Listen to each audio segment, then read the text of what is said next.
Góðan daginn, góðir áhorfendur og verið velkomin að skjánum hér á INN. Í dag hyggst ég ræða tvö umræðuefni, þó skild málefni. Í fyrsta lagi lífeyrissjóðakerfið í landinu, en einnig málefni hjartaverndar, þar sem framfer mjög mikilvæg vísindastarfsemi í þágu allra landsmanna. Í þáttinn koma Gunnar Baldvinsson, stjórnarformaður Landssamtaka lífeyrissjóða, og Þórey Þórðardóttir, sem framkvæmdastjóri samtakanna, og við munum spjalla saman stöðu sjóðanna eftir bankahrunið, framtíðarhorfurnar, en einnig ýmsa gagnrýni sem komið hefur fram á starfsemi þeirra. Einnig kemur í þáttinn Vilmundur Guðnason, forstöðulæknir hjartaverndar, til að fræða okkur það góða starf sem framfer á þeim vettvangi. Íslenska lífeyrissjóðakerfið hefur jafnan verið talið í fremstu röð í heiminum, ekki síst vegna þess að á almenna markaðnum það byggt á sjóðsöfnun, þar að segja þeirri hugmynd að sérhver kynslóð fjármagni sjálf sinn eigin ellilífeyri á grundvelli söfnunar í sjóði. Víðast hvar annar staðar stuðst við svokallað gegnumstreymiskerfi, þar sem að sú kynslóð fólk sem á vinnumarkaðnum í það sinn greiðir lífeyrin fyrir þá sem á undan komu. En slíkt kerfi á mjög undir högg að sækja þegar að staðan sú að vinnandi fólki fækkar en ellilífeyrisþegum fjölgar, eins og nú víðast hvar tilfellið í vestrænum ríkjum og reyndar endning tilfellið hér hjá okkur. Allan hinn vestræna heim hefur meðalaldur fólks verið að lengjast og árin sem að fólk á eftirlaunum verða fleiri heldur en áður var. Almenna kenningin lífeyrissjóðakerfi og sú kenning sem flestar alþjóðastofnanir styðjast við sú að best sé að byggja upp slíkt kerfi á 3 stoðum. Sú fyrsta þá almannatryggingakerfi sem að ríkið greiðir fyrir. Önnur stoðin lífeyrissjóðakerfi út af vinnumarkaðnum sem annaðhvort byggist á sjóðstreymi eða sjóðsöfnun eða gegnumstreymi. Og svo þriðja stoðin sem valfrjáls séreignarsparnaður sem við köllum viðbótarlífeyrissparnað og hefur reynst mjög veigamikill hérna á Íslandi. Okkur hefur sem sagt tekist að byggja upp kerfi á þessum grunni, þó svo að almannatryggingastoðin, fyrsta stoðin, gagnist í raun og veru nú til dags eingöngu þeim sem lítil eða engin réttindi hafa út úr hinum 2 hlutum kerfisins.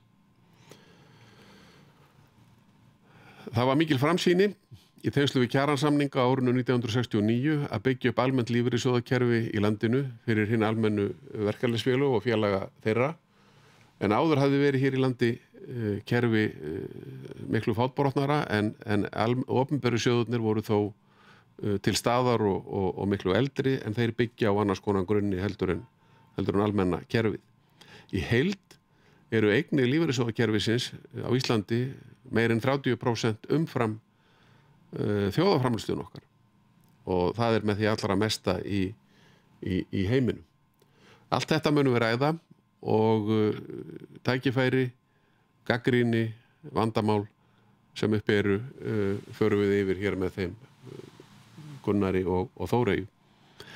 En Vilmundur Guðnason, forstöðulæknir hjá Hjartavernd, verður einnig í þættinum.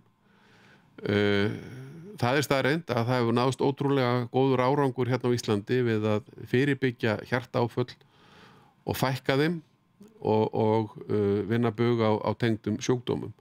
Þar hafa sjálfsögðu mjög margir komið að verki og kannski ekki síst almenningur í landinu sem hlýtt hefur góðum ráðleggingum í þessum efnum. En við ætlum að ræða þetta við Vilmund, og auðvitað málið það, eins og tengist lífeyrissjóðunum, að það ekki nóg að fólk lifi lengur. Það líka mikið mál að fólki líði vel og það eigi góð elliár eftir að það lætur af störfum. Og þetta tengist rannsóknarvinnu hjartaverndar, alveg eins og það tengist því sem í gangi varðandi til dæmis ávöxtun á fjármunum lífeyrissjóðanna. Við ræðum þetta við hann sem hefur langa reynslu af þessum vísindum hjá Erthavind, en fyrst koma hingað Gunnar og Þórey til að tala við okkur starfsemi lífeyrissjóðanna. Auglýsingar fáum við samt í millitíðinni.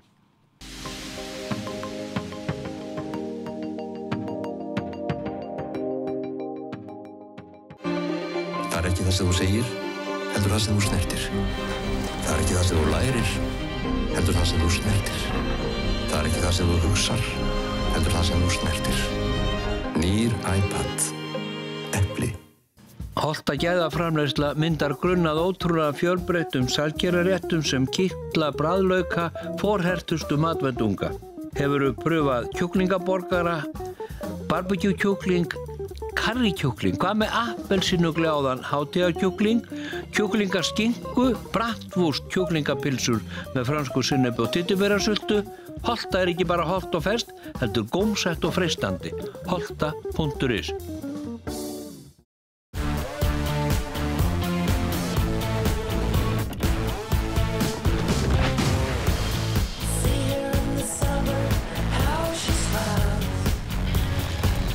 Þú finnur kraftinn þegar ljósnetið er komið.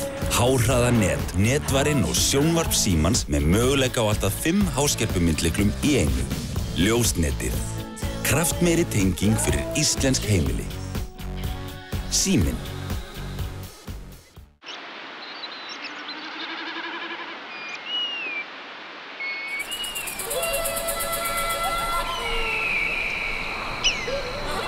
Bættu smá Denver í lífið þitt. Icelandair. Í Brynju Laugavegi 29 fæst úrval af járnvöru, handverkfærum, trésmíðavélum, málningavörum, baðherbergisvörum og norsku smíðajárni. Brynja lykilverslun við Laugaveg í 93 ár.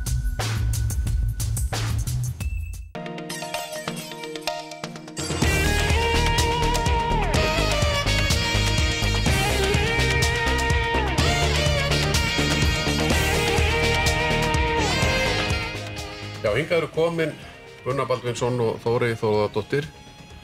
Hann er stjórnarformaður Landssamtaka lífeyrissjóða og hún er framkvæmdastjóri sömu samtaka. Ástæðan fyrir því að ég vildi nú fá ykkur til þess að koma hér og spjalla við með þessi mál er sú auðvitað að málefni lífeyrissjóðanna eru og hafa verið mikið svona til umræðu og í deiglunni. Sjóðirnir sæta mikil gagnrýni á köflum.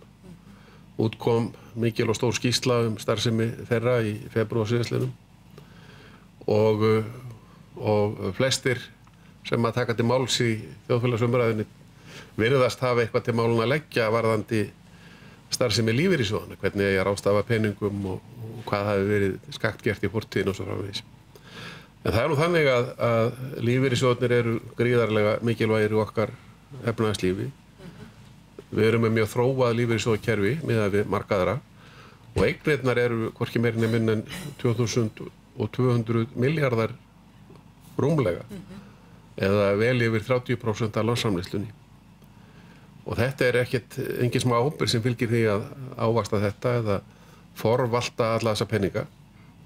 Og þetta er eitt af því sem ég langar til að tala um við ykkur. Hvernig er það best gert? Og hvað segir þau þá gagnrýni sem að fram hefur komið á sjóðuna? Við tökum það kannski í seinni hlutanum. En svona fyrst langar mig kannski að spyrja svona grundvallarspurninga. Af hverju erum við með svona flókið kerfi, eins og margir myndu kalla það? Af hverju getur ekki hver og einn séð bara sín eigin lífeyrissparnað og passað upp á sjálfa sig í ellinni eða fengi börnin sín til að gera það? Gunnar? Já, ég kannski myndi nú byrja á því kannski að svona svara almennt bara lífeyrissparnað eða eftirlaunasparnað og ef maður reynir að gera það á sem einfaldasta máta þá vil ég skipta ævinni í 3 skeið. Það eru uppvaxtarárin, þá sjá foreldrar og aðrir aðstandendur framfærslu. Svo tekur starfsæmin við og þá hafa menn atvinnutekjur og lifa því. Þriðja og síðasta æviskeiðið er síðan eftirlaunaárin og þá þurfa menn að lifa af eignum eða lífeyri. Við erum að greiða í lífeyrissjóði til að byggja upp eignir eða sjóð til að standa undir lífeyri á þessu þriðja og síðasta æviskeiði. Og ég tel að við Íslendingar höfum verið mjög lánsöm að byggja lífeyriskerfið á lífeyrissjóðum.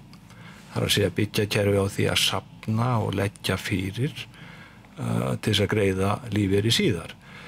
Og kerfið nú þannig hjá okkur að samkvæmt lögum þá allir skyldugir til að greiða í lífeyrissjóðuna og það gert til þess að allir safni þannig að þegar kemur að því að fá lífeyri að þá þurfum við ekki að styrkja einhverja ákveðna eða einhverja hópa, þá eiga allir að vera búin að byggja upp lífeyrisréttindi. En tilgangurinn sem sagt að safna í sjóð til að greiða eftir laun. Og það samtrygging í þessu. Þetta ekki bara eftir launin sem hver og einn afla sér réttinda til að þiggja. Nei.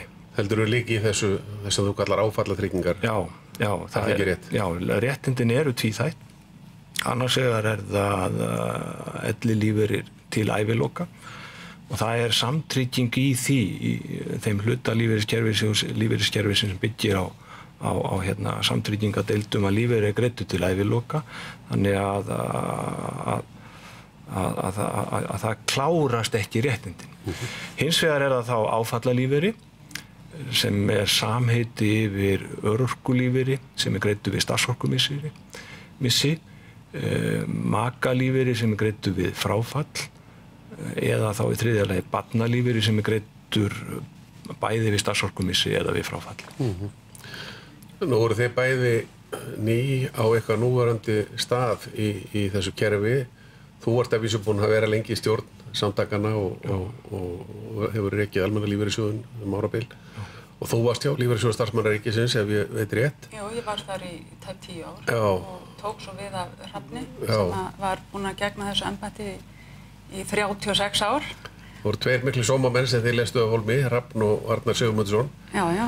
En af þínum vettvangi sem framkvæmdastjóri samtakana, hvernig koma sjóðurnir út úr hruninu eða undan þeim erfiðleikum sem að þá blöstu við þeim?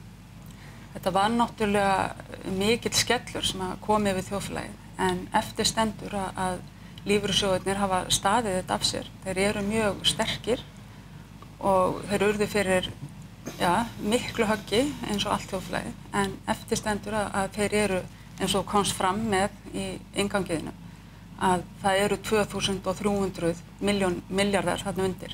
Þannig að þetta eru gífurlegir fjármunir sem eru þarna og sjóðirnir þeir stóðu af sér hrunið, má segja. Og eru byrjaðar að stekka á nýjan leik, það ekki? Jú, enda reyndar alltaf, það verið að greiða iðgjöld, þannig að áfram innstreymi og það útstreymi líka, en þeir eru ennþá að stækka, þannig að það ennþá fjárfestingaþörf hjá lífeyrissjóðum.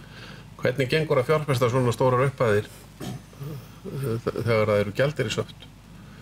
Hvernig komið þessum peningum í eðlilega ávöxtun þannig að þeir geti unnið fyrir ykkur og haldið áfram að skapa grundvöll fyrir lífeyrisgreiðslum í framtíðinni? Og hvað með þetta 3,5% ávöxtunar viðmið sem nú reynda bara reiknitala?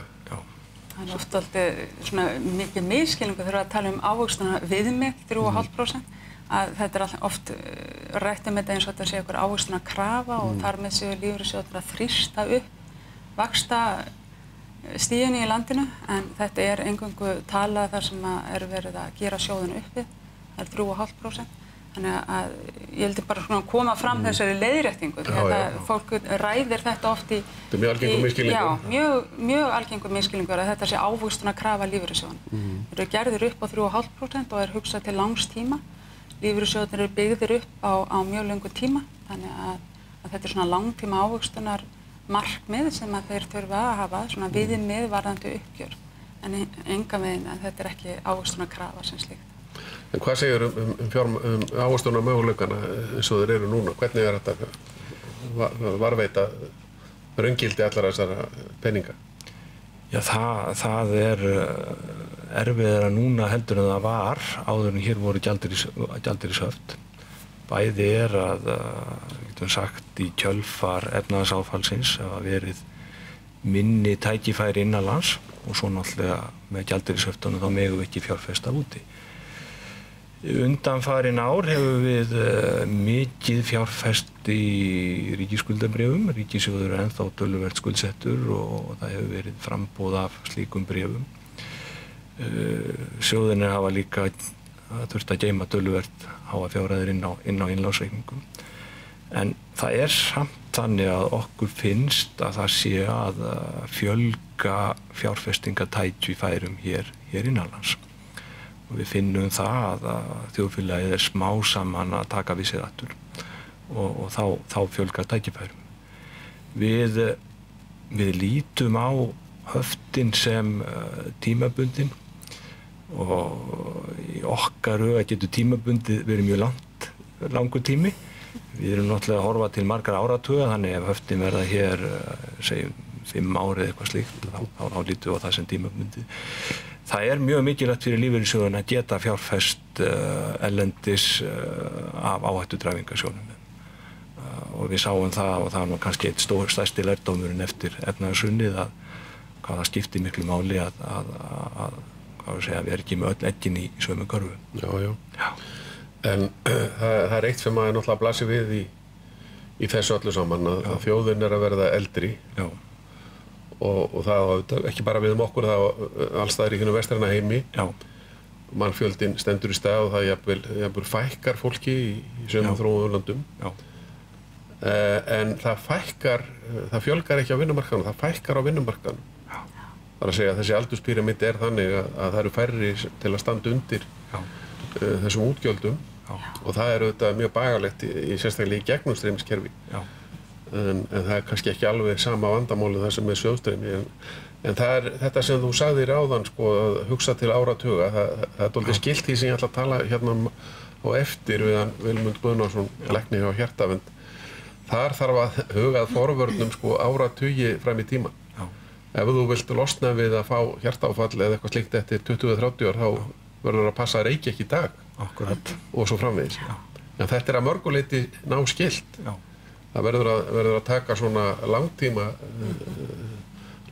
sjónarmið, langtíma áætlanir inn í þetta. Hugsa til framtíðar. Hugsa til framtíðar. Já. En hvernig lítur þessi aldurspíramíd út gagnvart ykkur núna, sko? Það eru svo margir sem að standa. Það eru svo margir greiðandi launþegar á bakvið hvernig ellilífeyrisþegi í dag. Það er sirka... Það á eftir að breytast. Já, það er sirka 5,6 er það ekki? Já, aðeins lægri í dag, sko. Þetta sé sirka svona 5,3 í dag, sko. Og því er spáð að 2030 verði, sko, ég held að sé 3,2 á aldrinum þá 15 til 64 ára. Á móti hverjum sem er 65 ára eldri og miðja þessa öld þá er það komið í hvað? 2,5. Þannig að þetta er eitthvað sem við þurfum að huga virkilega að.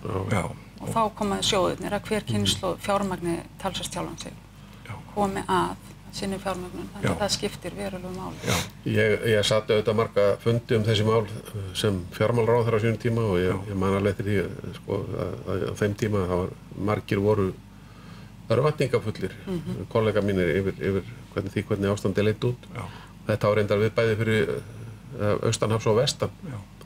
Og við sjáum þetta hvað hefur gerst í Greiklandi og er að gerast þar. Það verður að höggva mikið í það eru bara götubarduar hreinlega út af þessu. Sko. Það er nú óstæðlega þannig að vandamálið orðið það slæmt á þessu landi. Það hefur ekki verið byrjað nógu snemma að huga að því hvernig eigi að... Hvert er stefnt til framtíðar, það er það sem þarf að huga. Já, en mér langar að spyrja líka um svona einstök atriði sem þið hafið sett gagnrýni fyrir. Getum kannski komið betur á því núna eftir hléð, en mér langar að heyra aðeins í ykkur út af verðtryggingunni. Margir telja að hún sé mikill bölvaldur, það er reyndar deilt. Mér langar að heyra aðeins í ykkur út af lánsveðunum sem að þið setti gagnrýni fyrir. Og eins skipulagi og uppbyggingu sjóðanna eiga þeir sem eiga réttindi í sjóðunum að ráða meir stjórn þeirra, og svo framvegis. Við komum að þessu eftir auglýsingar. Já.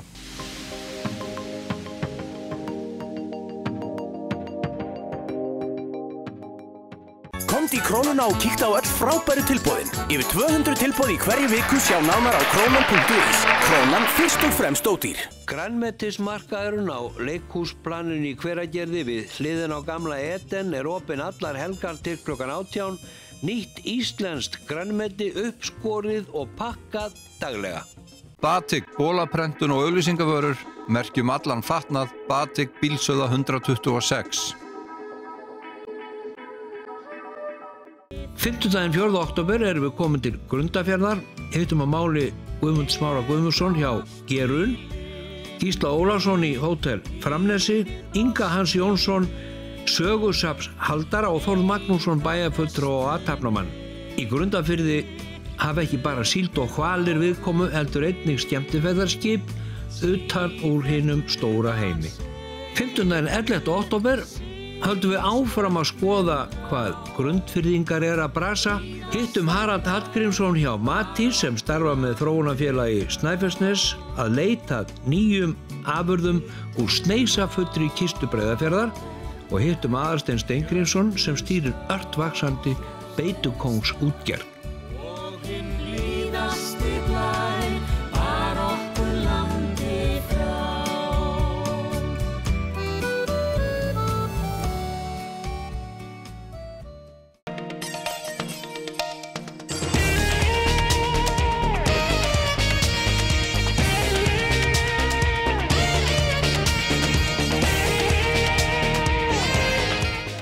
Já, við höldum áfram okkar spjalli hér málefni lífeyrissjóðanna og það sem þeim tengist.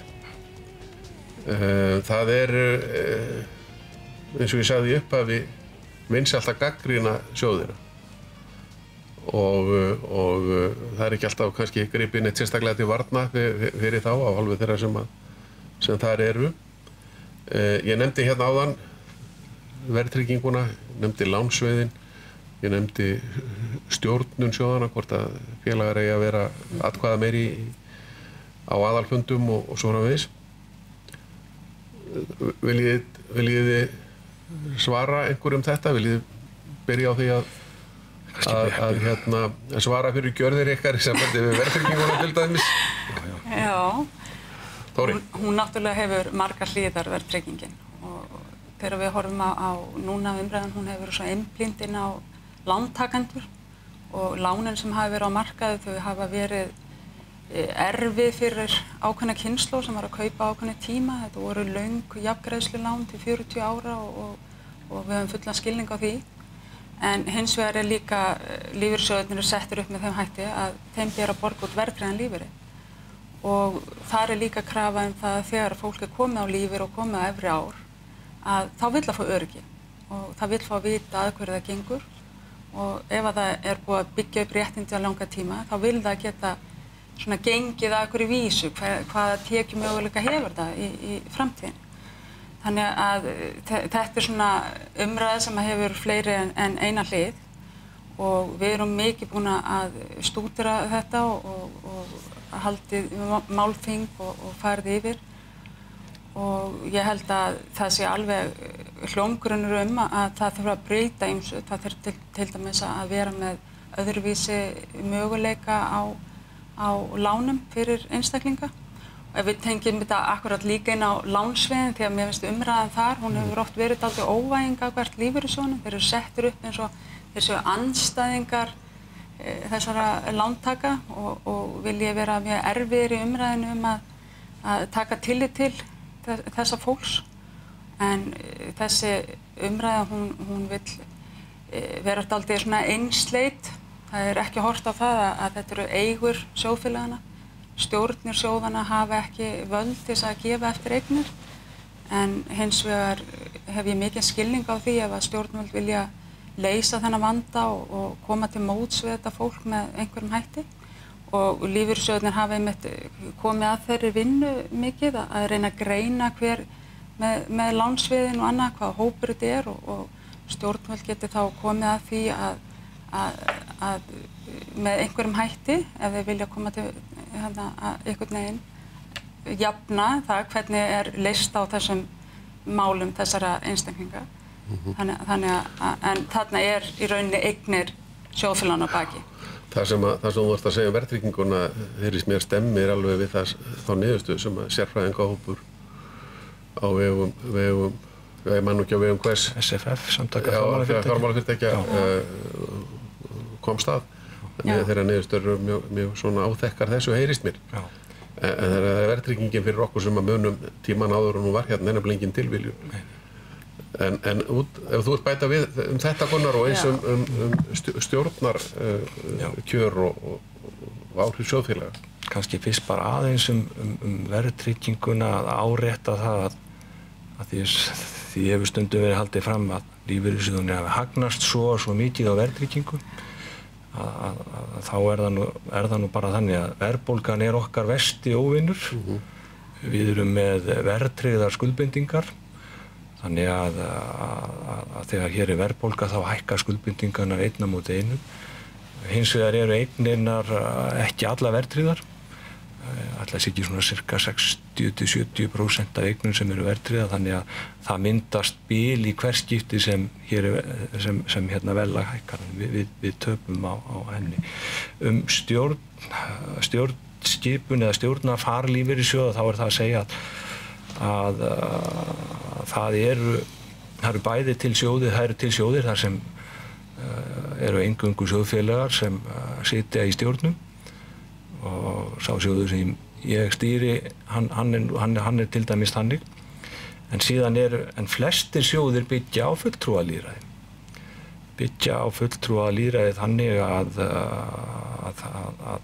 fulltrúar sjóðfélaga eru valdir í gegnum störf stéttarfélaga sem standa að sjóðunum. Á móti þeim sitja síðan launagreiðendur í stjórn og það réttlætt á þann hátt að þessa sjóði hefur verið samið í kjarasamningum launþega og atvinnurekenda. Það má segja ýmislegt bæði það fyrirkomulag að það sitja eingöngu sjóðfélagar í stjórn valdir af sjóðfélögum og hvort að það meira lýðræði heldur en fulltrúalýðræði í hinum sjóðunum. Aðalatriði það að ég tel að sjóðfélagar geti haft áhrif á stjórnum lífeyrissjóðunum.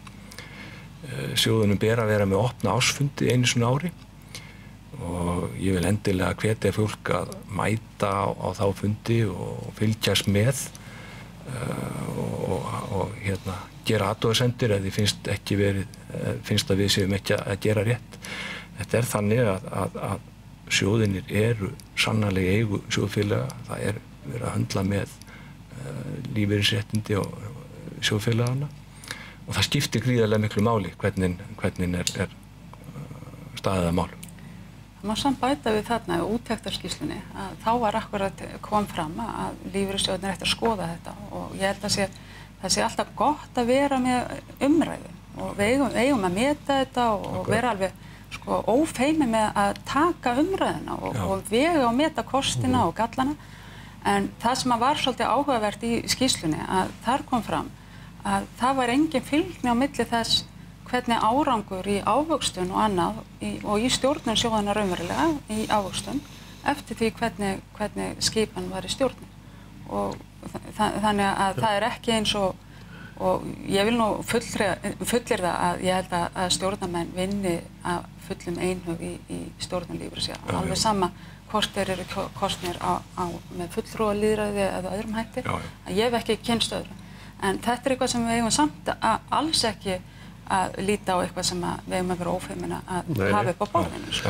En varðandi verðtrygginguna að þá vil ég endilega bæta einmitt við líka og hún kom uppalega þegar neysluverðsvísitalan var sett inn á lánin. Hún kom náttúrulega í kjölfar óðaverðbólgu sem var kringum 1980 og fyrir þann tíma að þá var ekki hægt að geyma fjármuni. Þeir bara hreinlega brunnu upp í verðbólgu og þá var ekki hægt að geyma peninga og við vitum ef þú lánar bíliðinn þá viltu fá hann svona nokkurn veginn tilbaka í sama ástandi aftur og þannig alveg sama með peninga að í íslensku hagkerfi með íslensku krónuna að þá hefur þurft að grípa til einhverja annara vopna heldur en hefur verið víða annars staðar en verðtryggingin þekkist náttúrulega erlendis líka.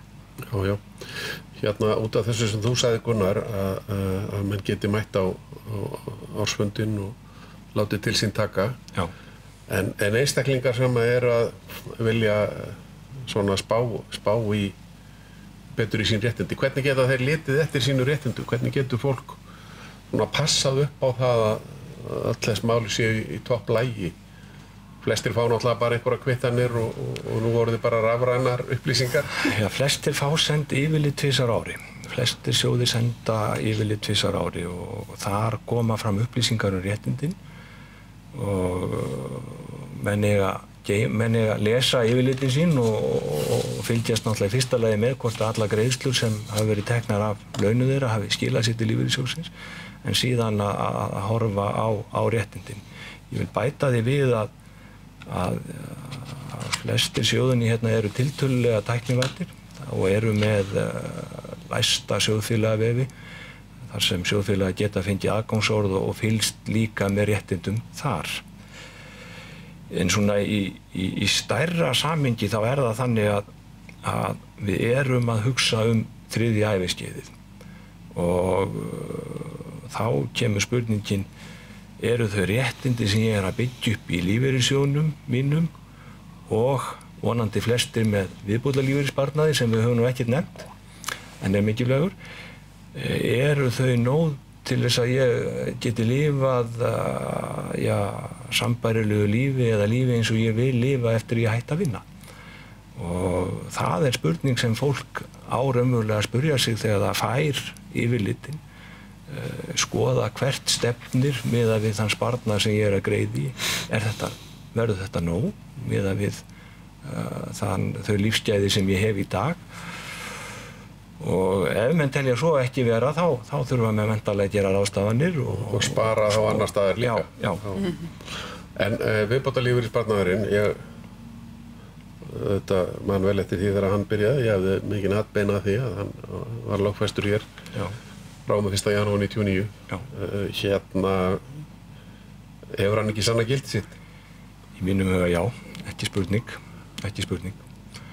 Og það þannig eins og ég sagði upphafi að þú greiðir í lífeyrissjóð alla starfsævina sem eru kannski 40 ár og greiðir eins og í dag að 12% af launum þá það að byggja upp lífeyrisréttindi miðað við þær forsendur sem við höfum reiknað með þessa 3,5% ávöxtun sem við nefndum og sagan segir nú reyndar að allavega frá 1980 hafa lífeyrissjóðinni náð að meðaltali 4,3% ég maður rétt. Frá 1980? Já. Frá því að verðtryggingin var tekin upp. Að þá eru menn að safna upp réttindum sem eru cirka 50% af meðalaunum, 40% af lokalaunum svona miðað við svona venjulega launaþróun á starfsævinni. Og það þýðir þá ef þetta eru 40% af lokalaunum þá þýðir það að þú hættir að vinna þá að lækka 60%. Og þá þarft eitthvað meir og þá munar viðbótarsparnaði. Hann hefur verið vinsæll, sérstaklega af því að vinnuveitandinn borgar mótframlag, skattfrjálst mótframlag. 2% alveg bara samningsbundið. Já. En ef við aðeins horfum á þetta kerfi okkar hér í svona þessi starra samhengi og við töluðum nú Grikkland áðan þá er náttúrulega okkar lífeyrissjóðakerfi mjög stórt í hlutfalli við okkar landsframleiðslu eins og ég gat áðan. En það líka mjög stórt í samanburði við svona önnur lönd á þennan mælikvarða. Ég man þá tíð að á svona fundum sem maður satt að mann þótti þetta mjög öfundsverð staða sem við vorum í og það eru þetta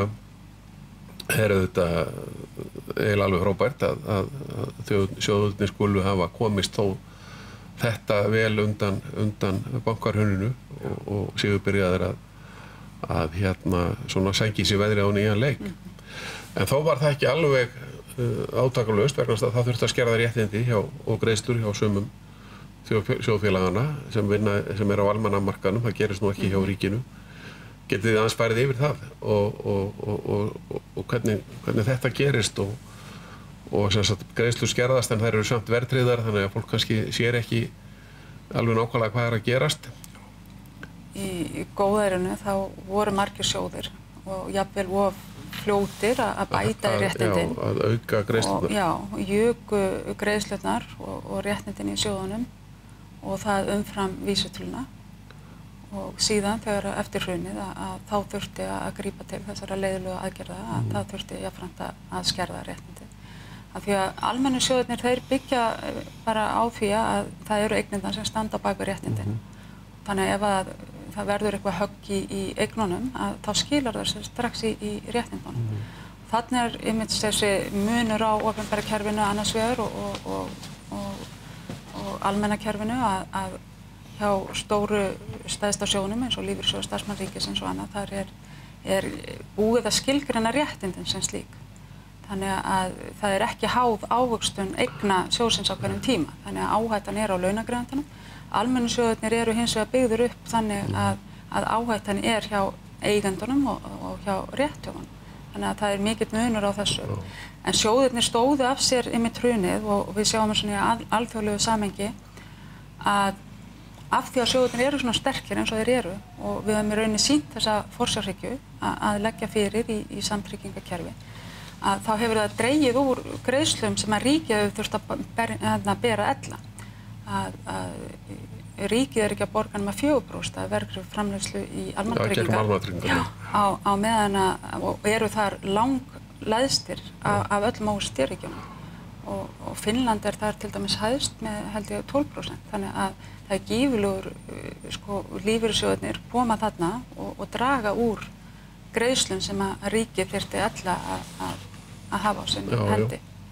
En ríkið, eins og þú sagðir, er alltaf ábyrgt fyrir réttindunum í lífeyrissjóði starfsmanna ríkisins og sveitafélög sem staðar fyrir sínu fólki hjá sínum starfsmönnum. En það má ekki gleyma því að þetta er kannski partur af þeirra launakjörum og þeir hafa horft á það að þetta væri þeirra réttindi En að því þú nefndir góðæri, svo kallaða, að það má heldur ekki gleyma því að það voru lagðir mjög verulegi fjármunir úr ríkissjóði þegar hann stóð sem best inn í lífeyrissjóð starfsmanna ríkisins til þess að svona greiða fyrirfram upp í þessar skuldbindingar og ég man að það vakti töluverða alþjóðlega athygli.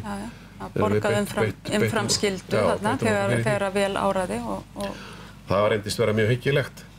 Já, ella stæðu ríkið mjög illa vígi núna því að þá þurfti það að borga hreinlega alla greiðslurnar út úr ríkissjóðunum. Þá væri það orðið beint gegnum streymiskerfi, sjóðurinn væri orðinn tómur og þegar illa árar þá liggur það augum uppi að það er eitthvað sem að skattgreiðendur geta illa borið. Þannig að þarna hefur verið sýnd ákveðin forsjárhyggja og bara hugsa til framtíð. Já, forsjálni, það er einmitt að segja. En hvað segið þið um samræmingu réttinda? Það er mikið talað um það, en það kannski ekki, þið eru ekki rétti aðilarnir til að spyrja að því. Nei, ég held ekki. Þetta eru tvö ólík kerfi sem að hafa þróast á ólíkan hátt og eldra ríkisstarfsmenn, þetta er gamalt eftirmann eftir launakerfi ríkisstarfsmanna en þeir hafa líka verið að þróast í áttina nær almannakerfinu, þeir stofnuðu A-deildina sem er hugsuð sem sjóður og sérsjóðsöfnina á baki þannig að þá var stigið mjög stórt skref í þá átt að byggja sjóðsöfnina. Þetta eru lögin frá 1997. Já. En auðvitað þetta líka, þetta eru samningsatriði við annars vegar út á vinnumarkaðnum, milli launþega og vinnuveitenda og svo milli hins opinbera vinnuveitenda og starfsmanna ríkisins.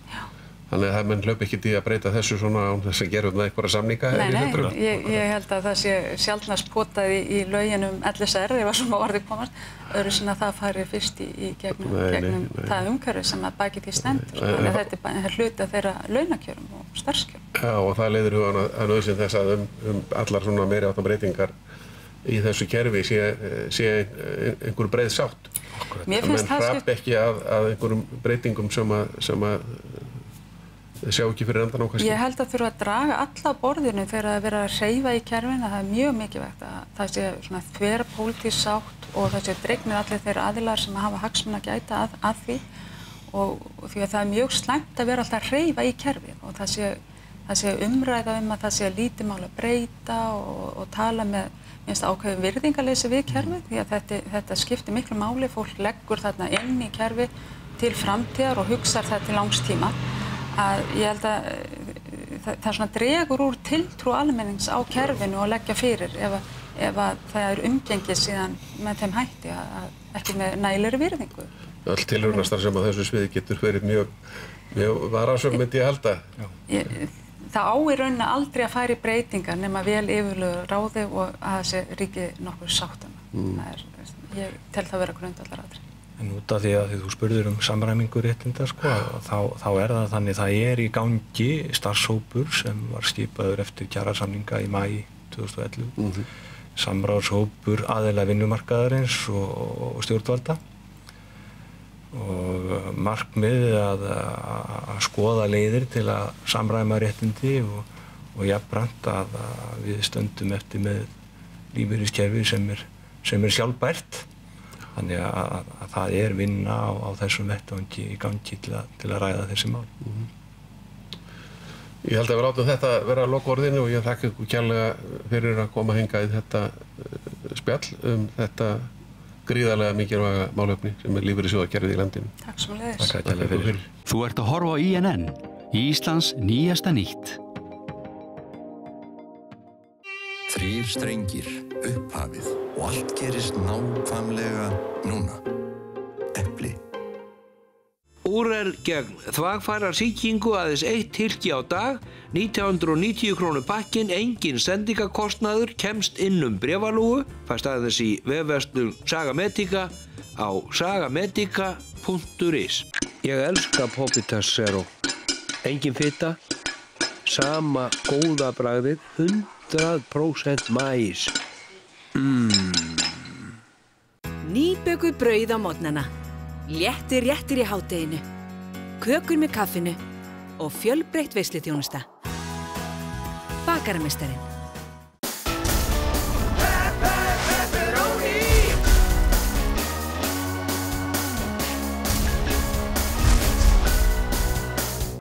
Enn fáum við hjá B&T réttingarsbrautun viðurkenningar, 5 stjörnur frá Sjóvá og gæðavottun frá Bílgreinasambandinu, staðfesta úrvalsvinnubrögð og besta tækjabúran sem völ er á. B&T þú vilt vera viss.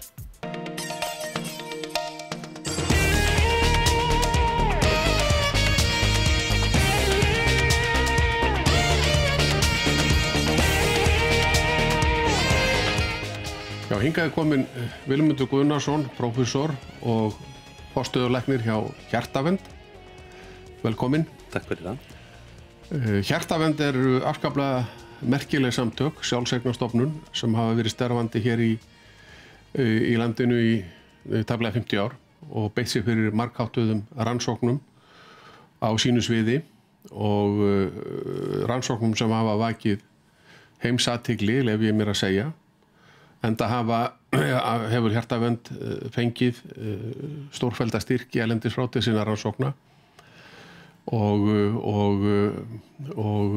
vísindamenn þar birta á ári hverju tugi greina sem að fást birtar í alþjóðlegum vísindatímaritum byggðar á rannsóknum sem gerðar eru hér heima á Íslendingum.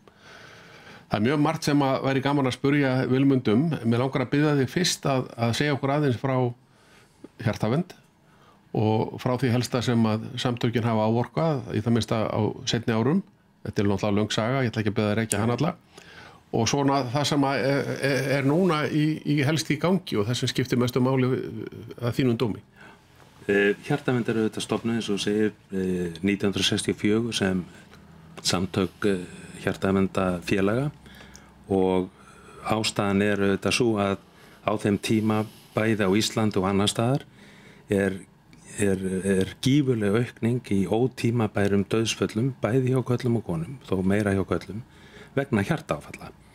Og Hjartavernd undir forystu Sigurðar Samuelssonar heitins prófessors sett á stað rannsóknarstöð þar sem að farið var stað og rannsakaðir bara þversnið af fólki sem var þá á miðjum aldri og upp úr, fætt milli 1907 og 35 og menn áttu þessu auðvitað fljótt á því hvaða áhættu þætti væri þarna helstir eins og reykingar og háar blóðfitur, hátt kólesteról og hár blóðþrýstingur og baráttan var bara hafin og barist, liggur mig við að segja með kjafti og klóm fyrir því að reyna að hafa áhrif á þjóðina til bættra lífsmynsturs og það má svo sem segja að það hafi verið glæsilegur árangur sem eru ekki bara hjartavernd heldur breið samstaða hjá þjóðinu að breyta lífstíl og til dæmis á milli árana 1981 og 2006 þá voru 8-10% fall í dauðsföllum vegna ótímabæra hjartaáfalla og það þýðir bara að árið 2006 eru 300 færri að deyja heldur en ef að sama tíðni hefði ríkt og 25 árum áður. En þetta þýðir auðvitað líka að við erum að henda fólki upp í miklu hærri aldur og það náttúrulega það vandamál sem við stöndum frammi fyrir núna að það er gífurleg aukning aldrara og þar heilmikið rannsóknarstarf sem að þarf að fara fram til þess að fyrst og fremst að koma í veg fyrir áföll sem að hægt að fyrirbyggja hjá fólki vegna þess að það ekki eins og að fólk degi ef það fær heila áfall eða hjartaáfall, stóðstu hlutin að þeim lifir með mjög skertu lífsgæðum og miklum aukum kostnaði. Mér finnst þessi tala sem þú nefnir 80% færri deyja af völdum hjartaáfalla 2006 þetta 25 árum áður, hún mjög sláandi. Þetta ótrúlega góður árangur en ef að kíkt á aðrar upplýsingar við hliðina á til dæmis hvað reykingar hafa minnkað og ýmislegt fleira í lífstíl á fólki þá náttúrulega má sjá að þetta fer saman. En þið eru með í gangi heilmikla öldrunarrannsókn sem tengist auðvitað þeirri staðreynd að öldruðum að fjölga og það eru færri þá sem á vinnumarkaði sem að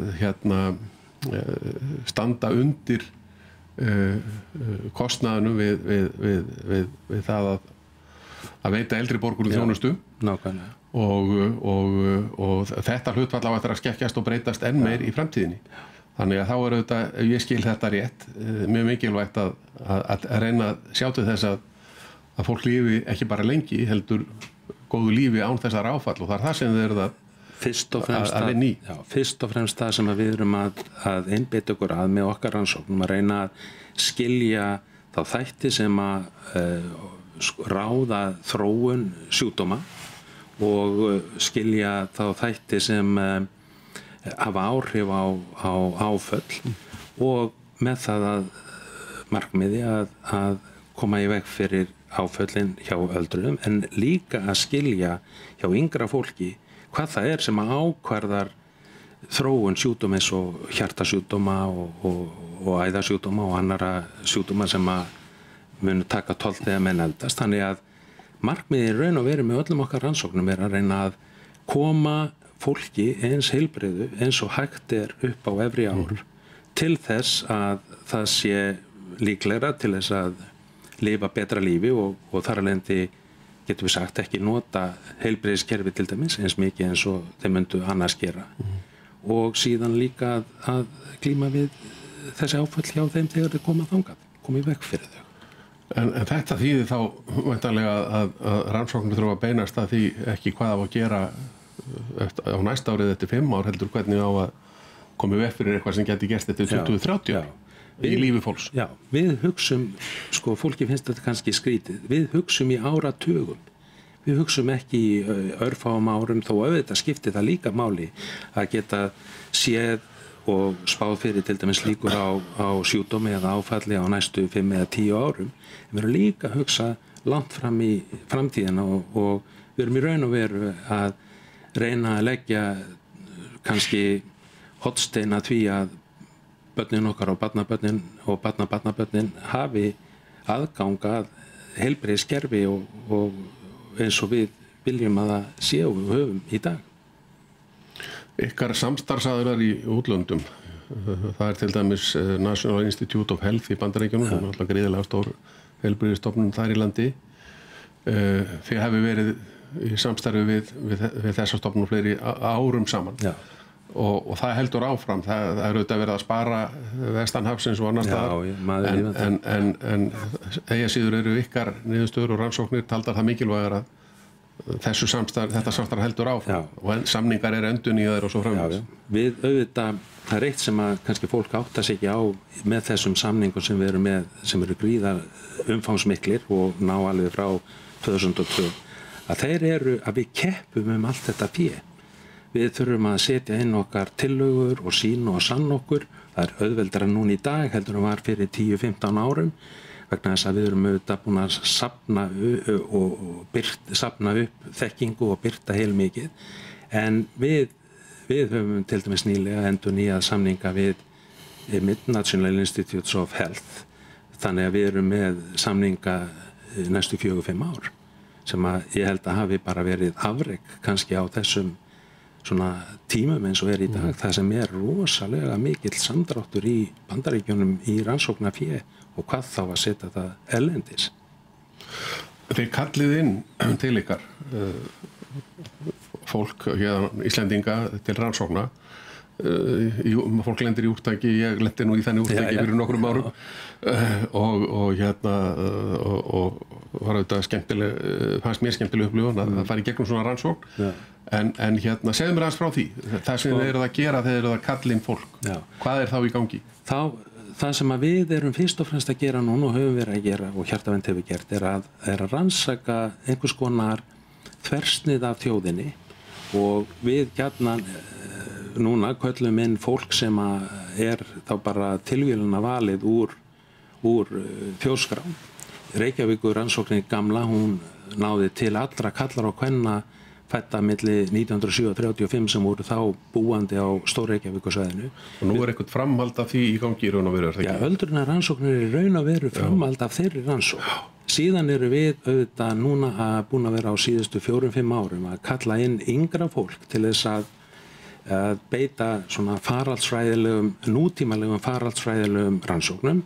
Það er að segja að við höfum bætt mikilli myndgreiningu við sem eru auðvitað einkenni á rannsókninu í öldrun en líka í þessu yngra fólki og það er fyrst og fremst á æðakerfi og við erum auðvitað að leita að aðferðum til þess að finna þá sem eru raunverulega í áhættu á að þróa með sér þessa sjúkdóma svo við getum, svo að ekki bara við heldur samfélagið og heilbrigðisyfirvöld geti einbeitt sér að þeim vegna þess að ef við höfum takmarka fé þá viljum við eyða því á þá sem að raunverulega þurfa á forvitnunum að halda.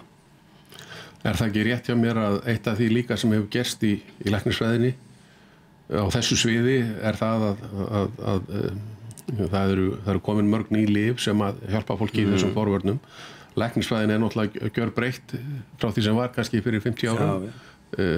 Margt af því er kannski óþekkjanlegt og það hjálpar fólki auðvitað og tryggir kannski ásamt öðru, ásamt heilbrigðari lífstíl að fólk fær síður þau áföll sem áður voru svona algeng, bæði hjartaáföll og heilablóðföll.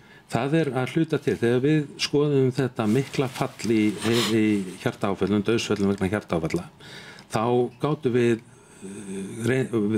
með ákveðnum aðferðafræði sem er þekkt og viðurkennd, skilgreint hvað stór hluti af breytingunni mátti rekja til breytinga í lífstíl og hins vegar til svona læknisfræðilegra inngripa og það er nærri 75% af þessu af ástæðinni má rekja til lífstílsbreytinga og það er fyrst og fremst breytt mataræði, það er minni heildarnotkun á feitum bæði mjólkurvörum eins og smjöri og mjólk og það er auðvitað snar minnka reykingar, blóðþrýstingur snar lækkar, hugsanlega vegna breytts mataræðis og allt þetta hefur síðan þessi áhrif. Það er kannski lærdómur sem við getum lært af því og sérstaklega núna þegar menn eru með miklar áhyggjur af aukni í offitu og sykursýki að það er hægt með samstilltu átaki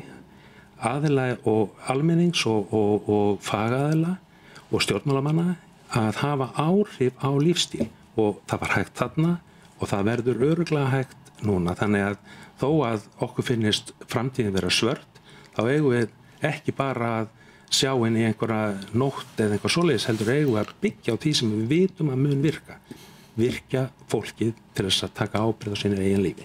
Ég held að það sé nú alveg áreiðanlega rétt að með það sem var hér fyrir nokkrum áratugum og þá náttúrulega lifir fólk og flestir reyna að lifa heilbrigðara lífi og passa betur upp á sjálfa sig.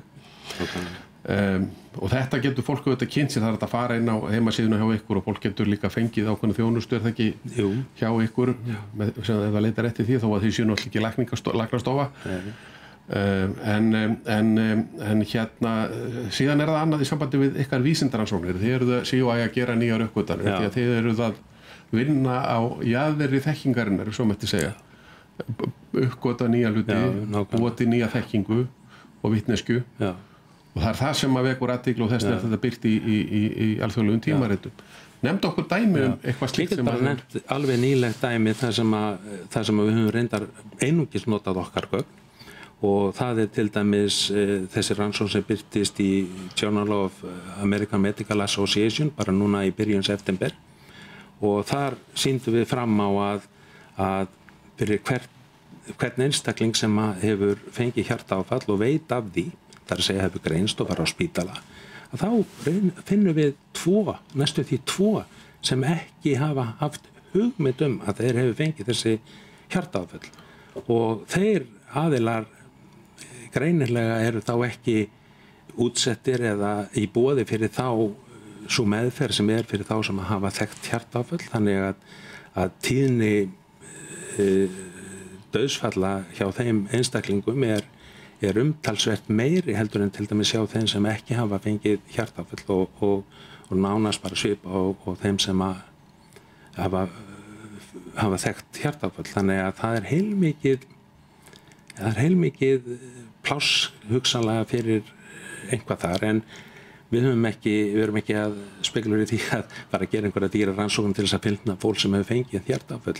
Við viljum fara miklu fyrir. Við viljum og erum að vinna í því að útbúa aðferðafræði eða segjum áhættukort getur við sagt fyrir aldraða sem að segir okkur hverjar líkurnar eru á því að fá hjartaáfall eða heilaáfall kannski næsta 1 eða 2 eða 3 árum sem eru miklu raunhæfari tími fyrir einstaklinga sem eru kannski 70, 75 ára, 80 ára heldur en þegar við erum að glíma við einhverju sem eru 40 eða 50 þar sem við erum að hugsa kannski í 10 árum eða 15 árum eða eitthvað svoleiðis. Já. Þetta er sem sagt einhvers konar áhættu reikning sem að eru jafnvel tiltækur á heilsugæslustöðum eða?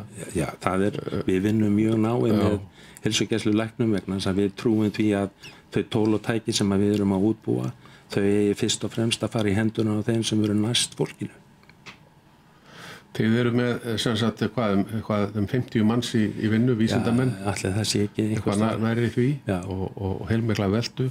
Ég hef nú séð hérna ársreikningan ykkar og þeir eru glæsilegir þegar við á undanförnum árum farið mjög vel með fjármuni sýnist mér og þetta er gott eigið fé eins og það heitir nú á máli bókhaldarana og hérna mjög ánægilegt að sjá hvað þetta hefur tekist vel til, hvað búið er að ávaxta þetta pund og þú sem forstöðulæknir Gunnar Sigurðsson formaður stjórnar og fleiri sem eru þarna í forystu náttúrulega eiga held ég mikla þekkir þjóðarinnar skildar fyrir hafa lagt þetta alltaf af mörkum en mér langar til að þakka þér þá fyrir koman en nokkuð sem ég er að gleyma sem þú vildir segja frá. Nei, bara að fólkið á að hugsa heilsuna sína og hlusta á það sem við og aðrir erum að segja sem erum að vinna að rannsóknum sem að geta verið ákvarðandi heilbrigði til framtíðar. Við látum það verða lokaorðin. Allir eiga að passa vel upp á heilsuna. Ef eitthvað bjátar á, leita þá til læknisins. Takk kærlega fyrir komuna. Takk fyrir sömuleiðis.